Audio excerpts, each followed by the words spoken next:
اعوذ باللہ من الشیطان الرجیم بسم اللہ الرحمن الرحیم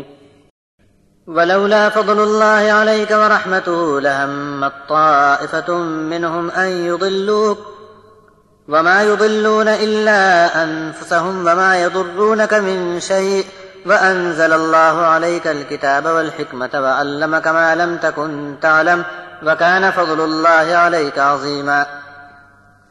لا خير في كثير من نجواهم إلا من أمر بصدقة أو معروف أو إصلاح بين الناس ومن يفعل ذلك ابتغاء مرضات الله فسوف نؤتيه أجرا عظيما ومن يشاقق الرسول من بعد ما تبين له الهدى ويتبع غير سبيل المؤمنين نوله ما تولى ونصله جهنم وساءت مصيرا۔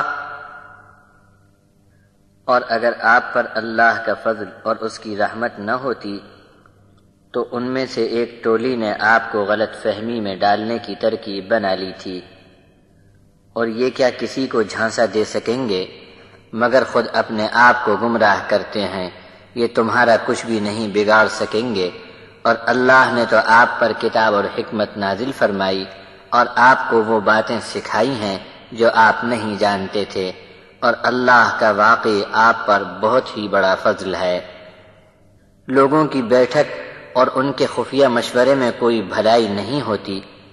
ہاں مگر کوئی صدقہ دینے یا نیک کام کرنے کرانے کی بات چلائے اور لوگوں میں اصلاح ہو جائے اور پھوٹ نہ پڑے، اس کے لیے کوئی بات پوشیدہ رکھے اور پھر ایسے سب کام اللہ کی رضامندی حاصل کرنے کی نیت سے کرے تو ہم ایسے شخص کو بہت بڑا اجر عطا کریں گے۔ اور جو کوئی خلاف کرے رسول سے جبکہ کھل کر ظاہر ہو چکی اس پر راہ کی بات